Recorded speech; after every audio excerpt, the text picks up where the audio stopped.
Hello guys, good morning. Guys, आज हमारे technical क्या एनालिसिस हो सकते हैं, क्या पॉसिबिलिटीज़ हो सकती हैं सब पेयर्स में, वो देखेंगे। तो जैसे कि हम हर बार स्टार्टिंग करते हैं गोल्ड से। तो रिसेंट डे भी मैंने जो है वो आपको टारगेट बताया था और कहाँ से सेलिंग लेनी है, ये भी सारी चीज़ें मैंने हाईलाइट की थी।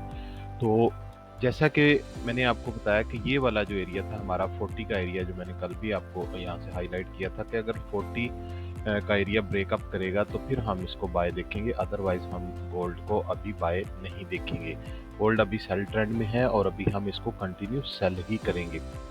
तो यहाँ से हमने इसकी सेलिंग की और ये इसने अपना ऑर्डर ब्लॉक टैग करने के बाद अपनी प्रीवियस लिक्विडिटी, जो मैंने रिसेंट डे भी बताया कि यहाँ से पहले लिक्विडिटी इसने पिक की है इंटरनल, और एक्सटर्नल लिक्विडिटी भी पिक करने के बाद मार्केट जो है वो मूव डाउन की है। अभी जो हमारे पास पोजीशन है वो इस टाइप में है। यहाँ पर आप देख सकते हैं कि लेक ऑफ बायर्स हैं, बायर्स एक्टिवेशन नहीं है, और ये एरिया ब्रेक डाउन करते ही मार्केट जो है वो मज़ीद और सेल में जा सकती है। तो अभी हमारे पास ये एरिया कुछ इस टाइप से टैग हो सकता है कि यहाँ पर मार्केट जो है एक बार पुल बैक दे, और उसके बाद फर्स्ट टारगेट जो हमारा है वो 20 का, और उसके बाद जो मैंने ऑलरेडी मार्क करके आपको दिए हुए हैं, यही सारे टारगेट्स जो हैं आपके पॉसिबल होंगे, क्योंकि इस एरिया तक आपकी लिक्विडिटी स्वीप हो चुकी है। ये एरिया अभी क्लीन है, और इस एरिया से आगे का जो लेवल है वहाँ तक अब मे बी मार्केट अभी जो है आज के दिन में मार्केट इस लेवल को और इसके अगले लेवल्स को जो है वो टैग करे। तो मार्केट का बेसिकली टारगेट जो है वो 2010 टू 2000 का एरिया जो है वो नेक्स्ट टारगेट है। तो मे बी ये आज के दिन में ही हमें जो है वो इनकी अप्रोच मिल जाए, या फिर नेक्स्ट सीपीआई डाटा में जो है मार्केट जो है वो मार्केट की ये मूव पॉसिबल हो सकती है। तो गाइस, आज के टारगेट के मुताबिक 2830 के एरिया के नीचे हम सेलर हैं, और अगर ये वाला एरिया ब्रेकअप करता है देन हम इसको बाय करेंगे। अगर ये एरिया आपका अगेन ब्रेकअप एंड क्लोज कर जाए देन हम इसको बाय करेंगे, अदरवाइज हम इसमें सेलर हैं। गाइस, बैंक निफ्टी और यूएस ऑयल में देख लेते हैं कि आज क्या पॉसिबिलिटीज हो सकती हैं। जी, तो जैसे कि यहाँ पर मैंने रिसेंट डे आपको टारगेट्स दिए थे, मार्केट ने सेम वही अचीवमेंट जो है वो हमें दी हैं। मैंने आपको ये टारगेट बना के दिया था कि अगर यहाँ से ब्रेकआउट होता है तो आप रीटेस्ट से बाय करेंगे और टारगेट्स ये वाले होंगे, और अगर यहाँ से नीचे जाएगा तो हम यहाँ से इसको सेल करेंगे और टारगेट्स हमारे अगले लेवल्स होंगे। तो अभी फिलहाल जो हमारे पास टारगेट है उसके मुताबिक हम इसको इस एरिया से अभी भी सेल ही देखेंगे। मैं अगेन इसको मार्क कर देता हूँ ताकि चूंकि अभी ये भी सेल ट्रेंड में ही है, तो हम हर बार कोशिश करेंगे कि जितना हमें ये प्रीमियम जोन पे मिले, ये अपने हर इस हायर ऑर्डर ब्लॉक से इसके हम इसको सेल ही करेंगे। तो जैसा कि मैंने ये ऑलरेडी मार्क किया हुआ है, आपका ये वाला जो ऑर्डर ब्लॉक है ये अब मिटिगेट हो चुका है। तो अभी इस एरिया से मार्केट जो है अगेन ब्रेकडाउन करती है, लेकिन ये अभी इस स्ट्रक्चर के अंदर इंटर हो चुकी है।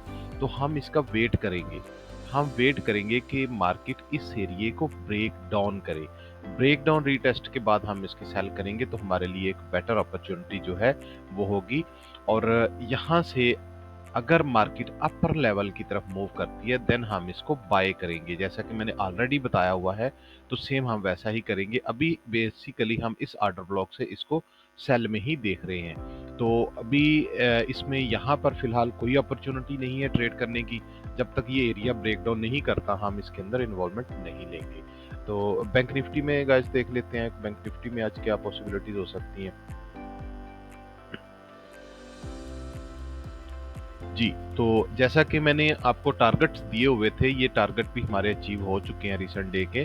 तो अभी भी सेम वही सिचुएशन जो मैंने आपको बताया कि ब्रेक डाउन करे तो यहाँ तक हमारा टारगेट, और उसके बाद रीटेस्ट होगा, और रीटेस्ट से हम जो है वो सेलिंग करेंगे। और अभी मार्केट जो है यहाँ से रीटेस्ट कर रही है, और इसी एरिया से अब हम यहाँ से स्मॉलर टाइम फ्रेम में एविडेंस देखने के बाद यहाँ से अगेन सेल करेंगे। और यही हमारे नेक्स्ट जो मैंने टारगेट हाईलाइट किए हुए हैं, वही हमारे जो हैं वो टारगेट अभी तक कंटिन्यूशन में है।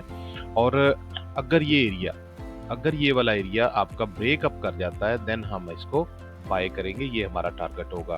तो गाइज, इस तरह से हम इसको सेल और बाय के ट्रेंड में देखेंगे। आई होप कि सब इससे बेनिफिट उठाएंगे। हम जब तक स्मॉलर टाइम फ्रेम में एक कंप्लीट हमें कंफर्मेशन नहीं मिल जाती, हम तब तक जो है ट्रेड के अंदर इंटर नहीं होते हैं। गाइस, रिसेंट डे में जो हमारी एक्टिविटी थी वो मैं आपके साथ शेयर कर देता हूँ। जैसा कि मैंने बताया था कि हम गोल्ड को कंटिन्यू सेलिंग पोजीशन में ही लेके आ रहे हैं और हम इसको होल्ड करते जा रहे हैं। कुछ जो हम हैं उनको होल्ड कर लेते हैं। तो इसी तरह से हम वन बाय वन करके जो है वो कंटिन्यू ट्रेड कर रहे हैं। हम काउंटर सेलिंग और काउंटर बाइंग और लॉन्ग टर्म ट्रेंड में भी सेलिंग और बाइंग जो है।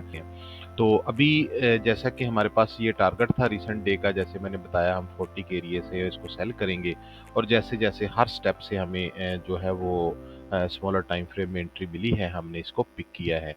तो इस तरह से हम इसकी हर एक्टिविटी के ऊपर जो है वो सेलिंग और बाइंग करते हैं। जहाँ तक हमें पॉसिबल मिलता है, हर लॉट साइज, हर अकाउंट अपने टाइप के हिसाब से, मनी मैनेजमेंट के हिसाब से जो है हम इसके अंदर ट्रेड कर रहे होते हैं। तो ये अभी आप देख सकते हैं कि यहाँ पर अभी भी हम वेट कर रहे हैं कि इस एरिया का अभी ब्रेकडाउन हो प्रॉपर तरीके से, यानी कि 4 आवर की कैंडल अगर नीचे क्लोज देती है देन हम इसको मजीद यहाँ से सेलिंग करेंगे। अभी फिलहाल क्लोजिंग तो नहीं हुई है, अभी ब्रेकडाउन हो चुका है लेकिन अभी क्लोजिंग बाकी है। तो जब तक क्लोजिंग नहीं होती है ये एक प्रॉपर सेटअप हम नहीं देख सकते, लेकिन अभी स्टिल कंटिन्यू हम इसको सेलिंग पोजीशन में ही हैं और मे बी के यहाँ से जो है मार्केट अभी हमें एक अच्छा जो है वो सिग्नल जो है यहाँ से हमें मिले और हम इसको ट्रेड कर पाएँ। तो गाइज़, ये आज के हमारी एक्टिविटीज़ हैं और आज के सेटअप्स हैं। आई होप कि सब इससे बेनिफिट लेंगे। टारगेट्स मैंने आपको बता दिए हैं। तो यहाँ से जैसे ही गोल्ड पुल बैक देता है तो आप यहाँ से इसको अगेन 27, 28 से 30 का एरिया जो है यहाँ से आप जो है इसको सेल कर सकते हैं। Thanks for watching.